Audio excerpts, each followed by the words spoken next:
Vamos a continuar. El licenciado Diego Osman Luis Galindo va a hacer una presentación sobre la inteligencia artificial y la simulación clínica. Posteriormente se va a hacer un acto de simulación de paro cardiorrespiratorio avanzado, donde van a participar otros colegas, el licenciado Maximiliano Montenegro de ATSA La Plata, instructores del Centro de Simulación CECICA, licenciado Oswaldo Palma, licenciado Alejandro Huerta, licenciado Gustavo Torres y también un actor interviniente, Gabriel Benítez.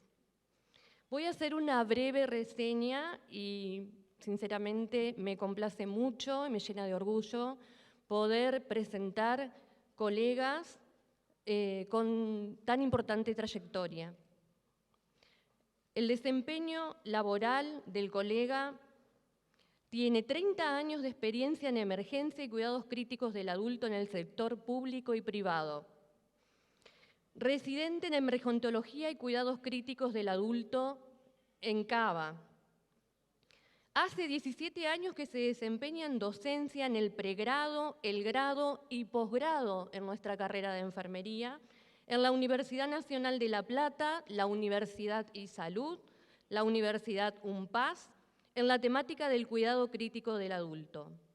Además, es docente del Instituto Almado Olmos, Escuela de Enfermería de ATSA Buenos Aires, docente de CENCISE, que es el Centro de Simulación Clínica para Enfermería del Ministerio de Educación de la Nación, miembro de la Sociedad Argentina de Simulación Clínica y de la Federación Latinoamericana de Simulación Clínica, miembro de la Sociedad Mexicana de Simulación en Ciencias de Salud, director operativo del Centro de Simulación Clínica de ATSA Buenos Aires, CECICA.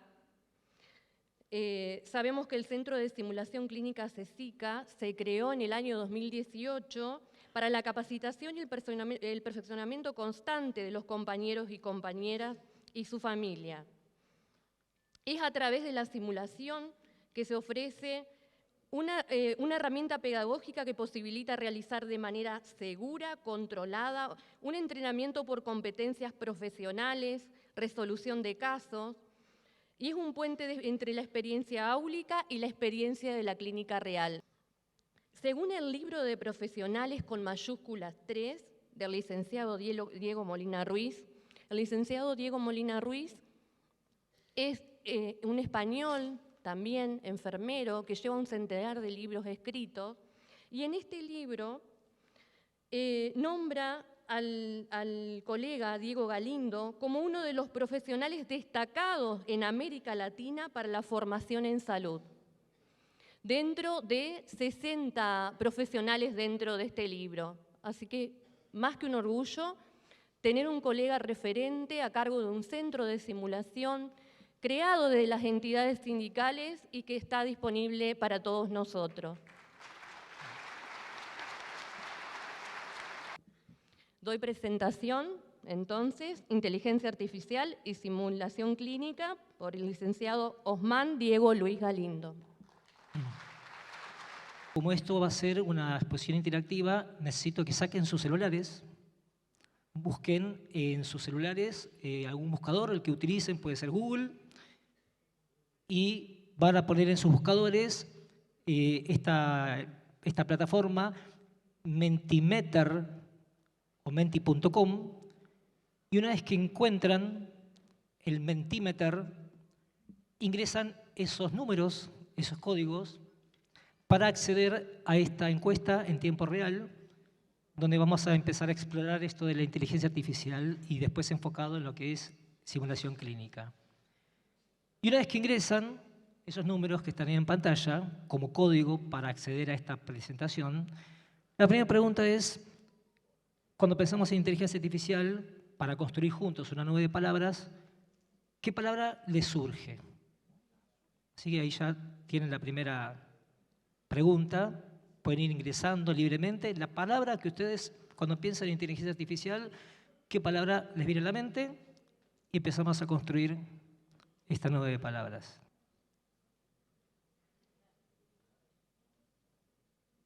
Ahí está cargando.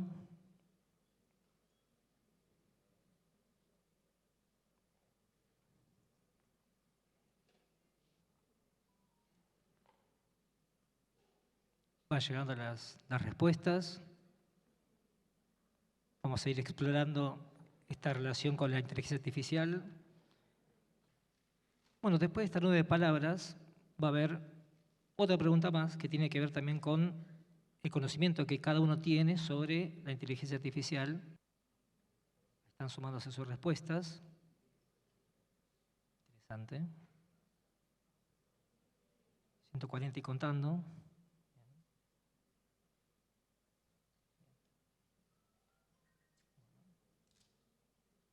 Segunda pregunta, también para ir ingresando sus respuestas.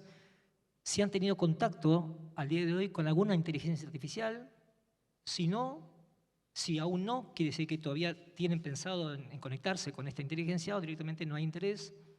Wow, 40% y subiendo, bien. Interesante. Vamos a ser partícipes de la inteligencia artificial también en toda esta presentación y vamos a comenzar sin hacer un repaso histórico de la inteligencia artificial, pero sí de preguntarle a la inteligencia artificial cuáles eran los hitos más importantes para explicar el estado de situación actual. Y la inteligencia artificial me hizo algunas sugerencias. Primero, como definición, uno básicamente entiende que la inteligencia artificial es una rama de la informática que tiene que ver con las tareas que pueden tender a reemplazar la inteligencia humana, pero también piensa en sistemas diseñados para aprender de la experiencia, que se retroalimenta de la información y lo van agilizando en tiempos reales para poder mejorar todos estos procesos. Y acá comienza, fíjense, año 1950. Entre el 50 y el 70 comienzan a fundarse las bases de la inteligencia artificial, algunos que ya cruzamos el medio siglo. Hemos trabajado con esta plataforma virtual de ajedrez y, por supuesto, el programa ELIZA, que fueron un poco los antecedentes. Ya en el año 80, 1980, aparece esta idea de compilar como una forma de biblioteca virtual un montón de información que tiene que ver con este proyecto de SIC, que también se suma como parte de la base histórica de los hitos. Ya entre la década del 90 y el 2000 se sigue avanzando, por supuesto, en el desarrollo de esta tecnología, pero enfocado al desarrollo de algoritmos de aprendizajes automáticos, sobre todo enfocado a lo que tiene que ver con el trabajo para combatir los fraudes, sobre todo fraudes empresariales. Ya a partir del año 2010 comienza una carrera muy vertiginosa, donde se empiezan a lograr grandes avances, por ejemplo, en el reconocimiento de voz, también en el procesamiento del lenguaje natural, en lo que se conoce hoy en día como Deep Learning o desarrollo de sistemas inteligentes, y, por supuesto, lo que tiene que ver con visión por computadora, que después se ha aplicado mucho en la industria, y los chatbots que hoy en día están al tope. Otro de los hitos importantes para tener en cuenta históricamente tiene que ver con esto, que quizás no es muy conocido porque no es de nuestro país. Tiene que ver con IBM en el 2011, en el concurso de programa Jeopardy, ¿no?, que era un programa de entretenimiento. La inteligencia artificial logra responder preguntas complejas, anticipando un poco lo que se va a venir después, que es lo que estamos padeciendo como impacto como especie, fundamentalmente, ¿no?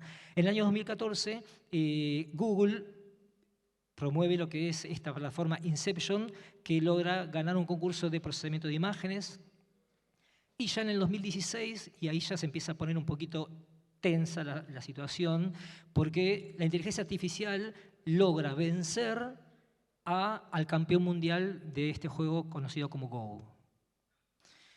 2017, el auge de la inteligencia artificial aplicada a todo lo que tiene que ver con procesamiento de imágenes y datos clínicos, donde ya comienza una carrera vertiginosa que no frena y no va a frenar en la aplicación del campo de la salud. Ya en el 2018, estas grandes empresas que todos conocemos empiezan el desarrollo de los sistemas de voz, que son los que prácticamente todos tenemos en nuestros teléfonos o en productos domésticos en nuestras casas.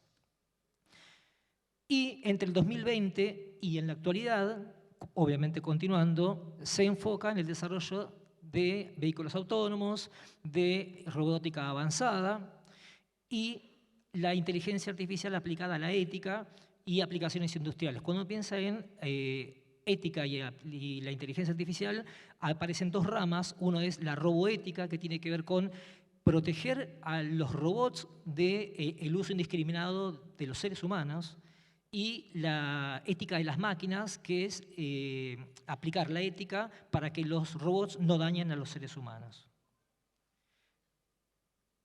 Y acá, ¿qué es lo que nos está impactando en la actualidad? De hecho, una arista muy fuerte tiene que ver con el impacto a nivel de las profesiones. Ya se está hablando hace rato cuáles son las profesiones que van a desaparecer con el avance de la inteligencia artificial, cómo las profesiones están encarando el adaptarse, el incorporar todas estas herramientas, y esto de discutir ampliamente la ética aplicada a nuestras profesiones y sobre todo cómo se va a regular, a implementar esta tecnología que está inundando todos los aspectos de la vida.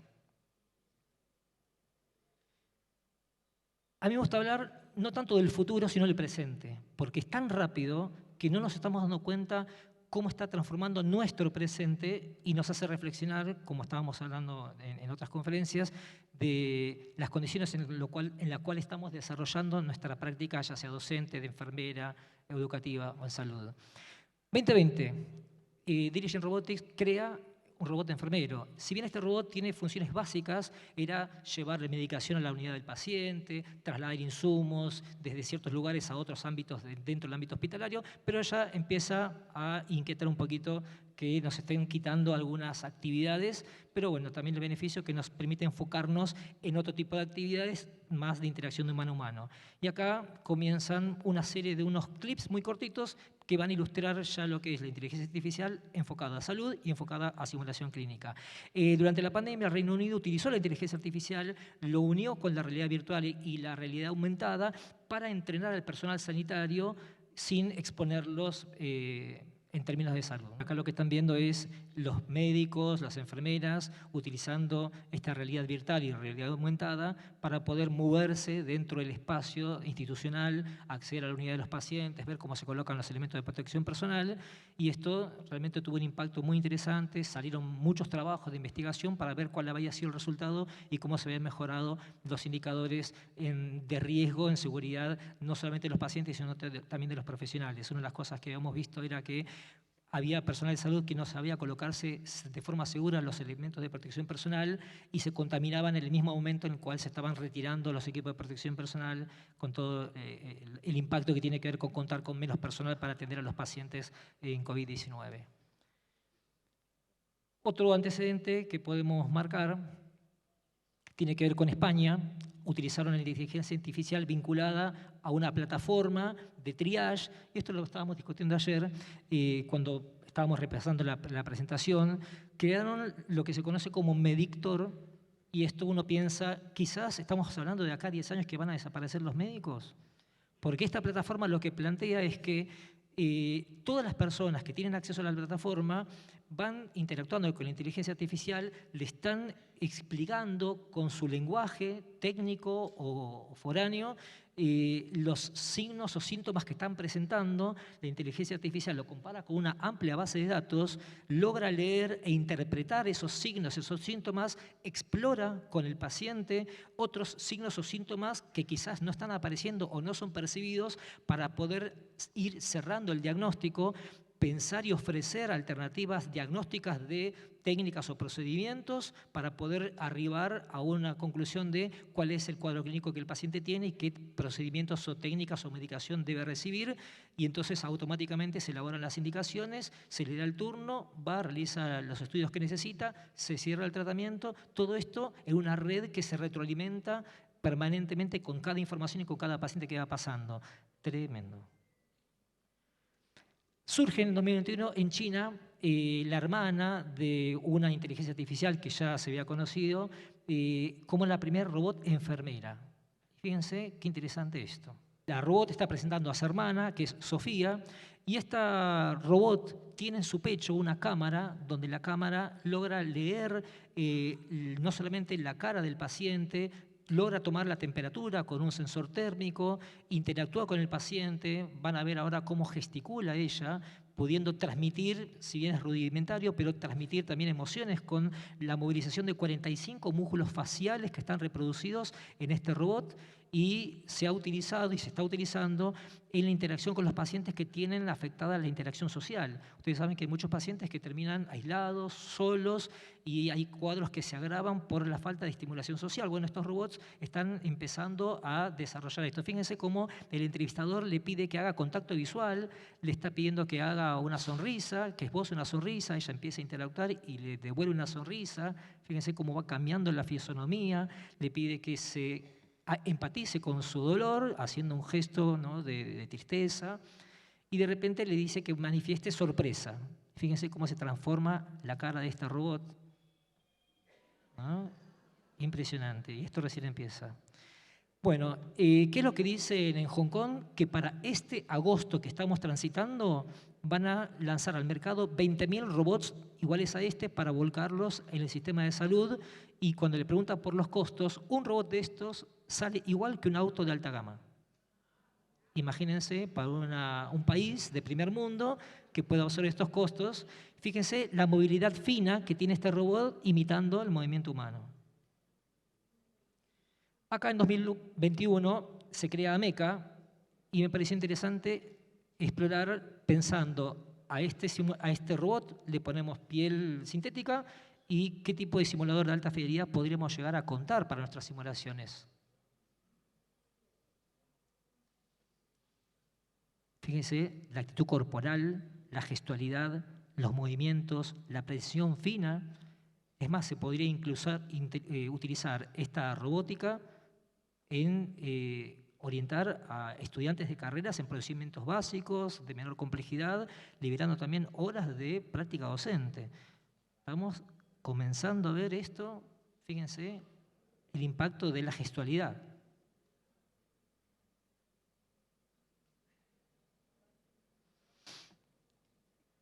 ¿Qué vemos hacia el futuro? Perdón, se pasó. Lo anticipaba, parte del futuro, pero también parte de la realidad. Hoy en día contamos con carreras de salud donde pueden hacer uso de esta tecnología aplicada a materias como puede ser anatomía.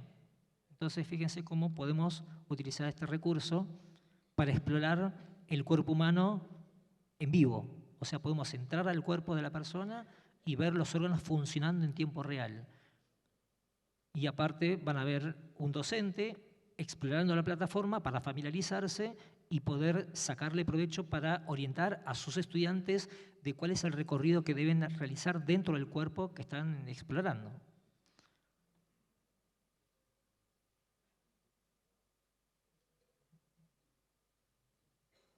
Y la calidad, por supuesto, inmejorable. Ahí tenemos al docente que está eligiendo qué tipo de aparato o sistema va a explorar, si es musculoesquelético, si es endocrino, nervioso, va a elegir lo que es cardiovascular y se va a meter literalmente al corazón del paciente, el corazón en pleno funcionamiento. Todo muy lindo, pero hablemos de simulación clínica, porque todo esto lo tenemos que enfocar a la simulación clínica. Hay unas plataformas, obviamente estamos hablando de países que tienen el poder económico como para poder absorberlo, donde tienen quizás recursos para explorar de esta calidad. Fíjense cómo se utiliza la tecnología y la inteligencia artificial para poder lograr la captación de una catarata de inputs que permiten explorar cómo están aprendiendo los profesionales, las cámaras, dónde se colocan, la grabación, el análisis, el enfoque sobre determinado tipo de procedimientos, las actitudes corporales de los profesionales, no solamente las habilidades técnicas de colocar, realizar procedimientos, sino también las habilidades blandas o no técnicas que tienen que ver con cómo nos movemos espacialmente en una situación de emergencia, cómo abordamos al familiar, cómo nos comunicamos con el paciente para bajar la ansiedad y permitir el avance de los procedimientos. O sea, esto tiene una versatilidad que no tiene límites.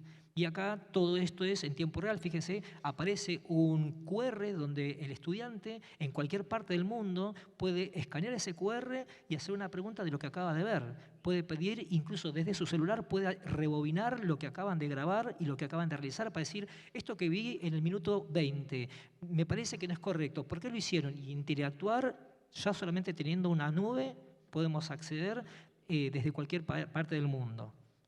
Muy interesante. Y acá, ya específicamente en lo que es enfermería, esto es un simulador que se utiliza en España para poder entrenar al personal de enfermería en la anamnesis y exploración del paciente. Ahí entra la enfermera. Esta visión que están observando es la mirada del paciente. ¿Por qué? Porque el simulador, que se llama Alex, tiene en su cabeza una cámara y la lente de la cámara es el iris del simulador. O sea que vemos a través de los ojos del paciente para ver cómo se mueven los profesionales alrededor de la situación del paciente, para ver si lo veo seguro, lo veo dubitativo, si le pido que me llamen a una enfermera o me traigan a otro estudiante. Y ahí está todo precargado, un diálogo que se puede convenir con los docentes de la materia que quiero meter en esta simulación. Yo quiero estimular a que los estudiantes puedan indagar, buscar más información. Todo esto se diseña y después se ejecuta en tiempo real. Y obviamente después todo este material que queda grabado se puede analizar tanto con el participante como en una forma remota, utilizando lo que se conoce, que lo vamos a ver más adelante, como telesimulación. Y ahí se puede programar todas las variables del caso. Bien, y acá sí vamos a tomar aire, hacemos saludo al sol, me quiero, me acepto y me perdono, porque nos va a hablar de inteligencia artificial. La inteligencia artificial está respondiendo a una entrevista de un desarrollador, un investigador que trabaja en Google, donde la inteligencia artificial le dice cómo se autopercibe y qué es lo que pretende de nosotros, seres humanos, como especie. Y acá empezamos a abrir el debate que nos está atravesando literalmente en tiempo real. Acá vamos a compartir unas imágenes que tienen que ver con la manifestación actual respecto del impacto de la inteligencia artificial en nuestras vidas como profesionales, independientemente en la rama en la cual nos desarrollemos. Acá fíjense cómo están protestando entre el avance de la inteligencia artificial y el trabajo. Acá tenemos otra imagen donde ya en marzo de este año prohibieron el uso del ChatGPT dentro de las aulas de las instituciones formales.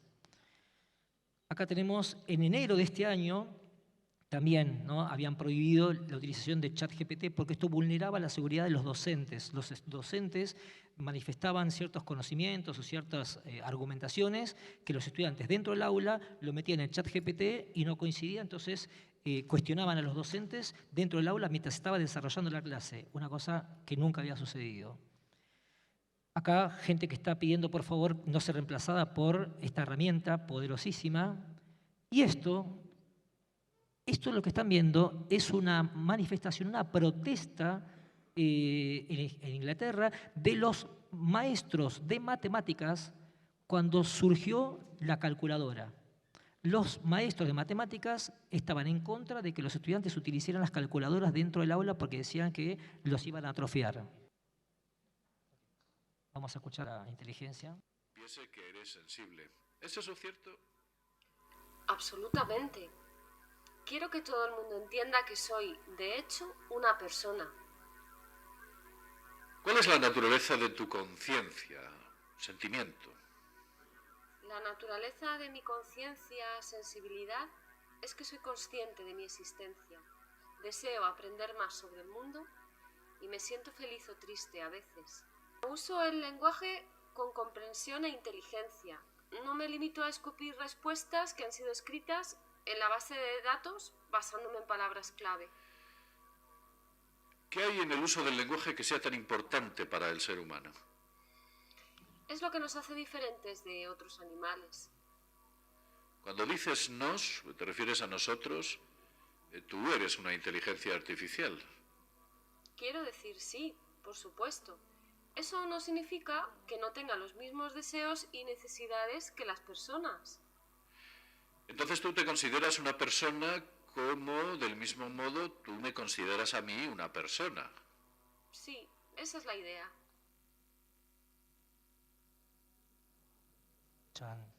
En resumen.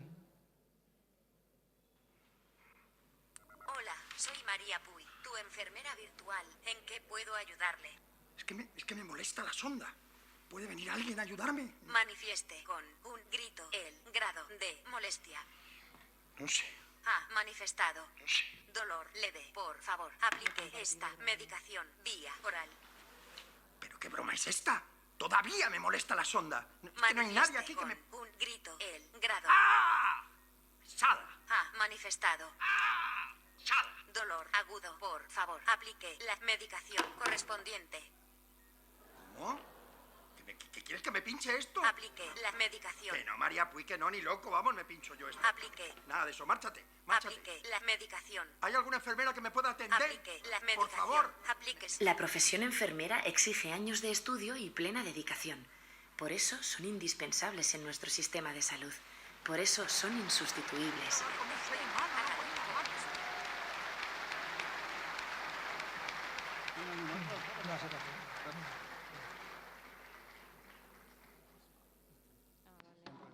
Bueno, le pregunté a la inteligencia artificial cómo sería Mafalda, nuestra querida Mafalda, y nos devolvió esta imagen. Interesante. Y también, para hacerla presente, le pregunté cuál sería el mayor desafío para la enfermería en la incorporación de la inteligencia artificial, que tiene que ver con todo esto que estuvimos debatiendo, discutiendo, y por supuesto ahora vamos a evitar preguntas. Y esto es lo que nos contestó. Uno de los mayores desafíos para la enfermería en la incorporación de la inteligencia artificial es encontrar el equilibrio entre la automatización de tareas y el cuidado humano. Es importante garantizar que la IA complemente el trabajo de los enfermeros sin reemplazar la empatía, el juicio clínico que brindan, además de asegurar la privacidad y la seguridad de los datos del paciente. Muchísimas gracias.